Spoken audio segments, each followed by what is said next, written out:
So I'm just taking off on a little bit of a road trip here to pick up a bunch of games and systems. I'm actually buying these off the same kid that I bought the Wii and GameCube bundle off of a couple weeks ago while the kid was on his class field trip.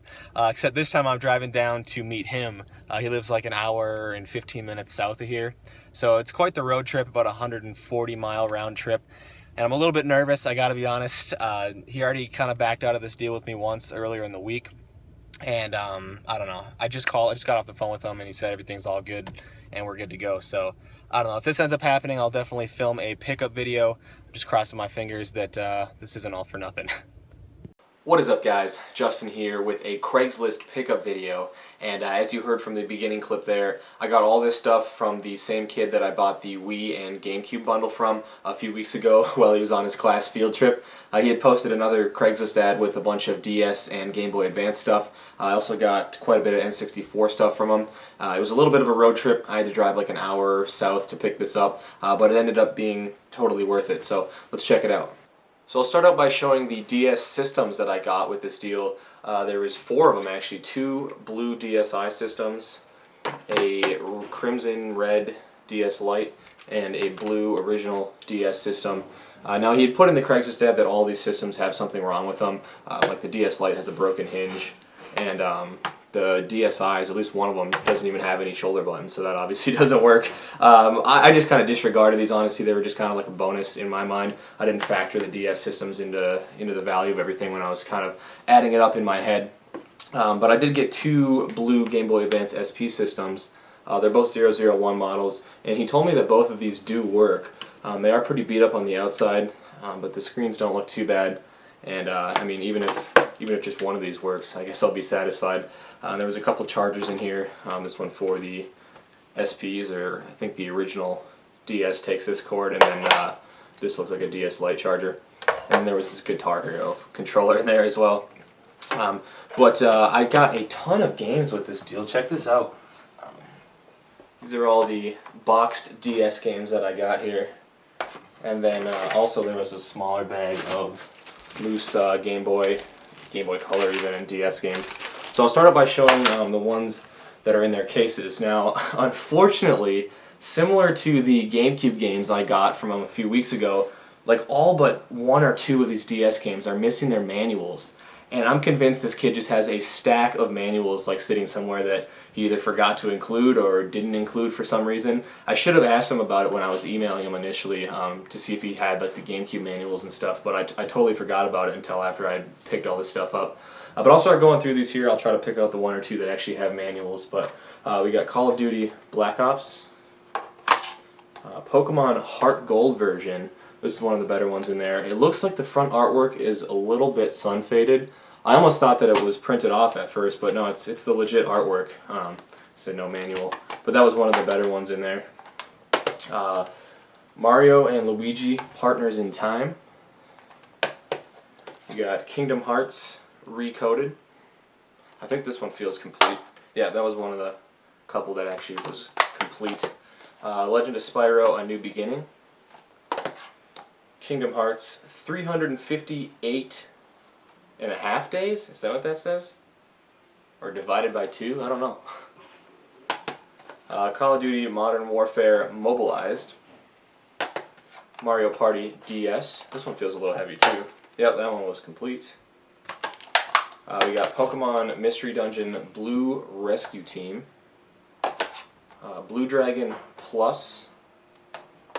Spectrobes. Mario vs. Donkey Kong 2, March of the Minis. Diddy Kong Racing DS. Pokemon Ranger. Super Mario 64 DS. Mario and Luigi Bowser's Inside Story. Spectrobes Beyond the Portals. Legend of Zelda Phantom Hourglass. DK Jungle Climber. Scribblenauts Write Anything, Solve Everything. I don't know if that's part of the name, probably not. Super Scribblenauts. This one I was really excited to get. Legend of Zelda Spirit Tracks. And luckily this was one of the ones that was complete. And I've been after this game for such a long time. I think I've owned 3 or 4 copies of Phantom Hourglass, but I've never owned a copy of Spirit Tracks complete. I have a guide for it and everything, I've just never had the actual game. Tech, the Great Juju Challenge, Pokemon Platinum version, and the last one that we at least had a case with it was Dragon Quest Sentinels of the Starry Skies. It's actually Dragon Quest IX, I don't know, what is that, 9? I think that's 9. So I mean, he definitely had a good taste in games. These are all, for the most part, like AAA titles. And then I did, like I said, did get some loose ones as well in here, along with some Game Boy Advance stuff. I'm not going to take these out in any particular order, but for the GBA we got Tomb Raider Legend, Dragon Ball Z collectible card game, Spyro Super Pack. For the Game Boy Color we got Super Mario Bros. Deluxe. It's pretty beat up there. Crash and Spyro Super Pack, Chicken Little. We got Games Explosion, interesting. Pokemon Ruby version. We got Frogger's Adventures, I can't even read that, Temple of the Frog. There's a few more in here. We got Pokemon Fire Red. For the Game Boy Color we got Donkey Kong Country, and then a few loose DS games here, Guitar Hero on Tour Decades, New Super Mario Bros, and the last one was Zookeeper. It's a puzzle game.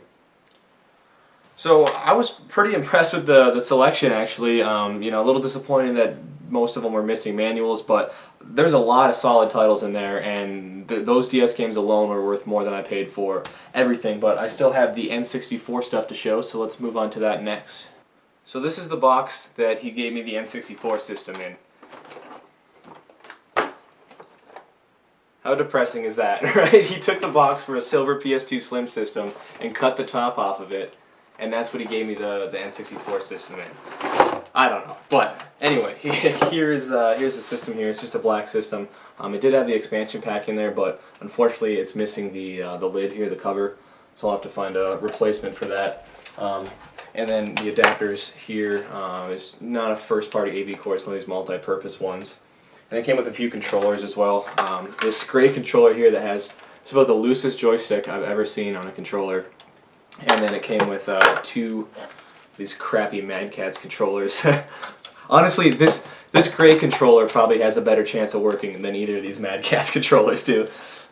But the best part about this half of the deal, I guess, was the N64 games that I got. I didn't get nearly as many as I got DS games, but there are still some pretty quality titles in here. So starting out with a not-so-quality title, Tigger's Honey Hunt. Next up was Pokemon Puzzle League. Looks like it was a former rental. Oh yeah, Family Video. Donkey Kong 64. A pretty beat up copy of The Legend of Zelda Majora's Mask.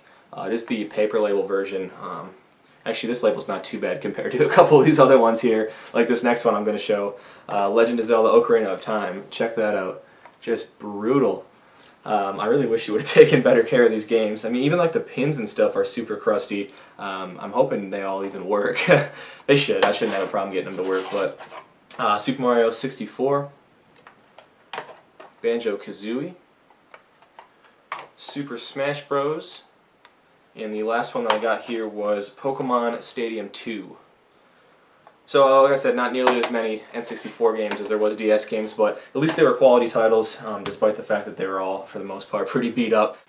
So what did I pay for everything? Now, this is kind of confusing because originally, before I even knew about like the N64 stuff, we had agreed on $120 for the DS and the Game Boy stuff.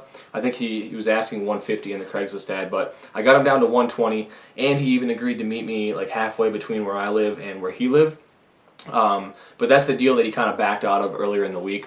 I guess he had someone offer him the full $150 and he was just gonna pick it up in his town, so it was easier.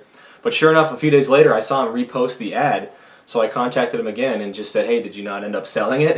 And he told me no, that he hadn't. So I said, "I'll give you your full asking price for everything, and I'll buy the N64 stuff off you too, and I'll even drive down to your town and meet you if you'll sell it to me." And he said, "Sure."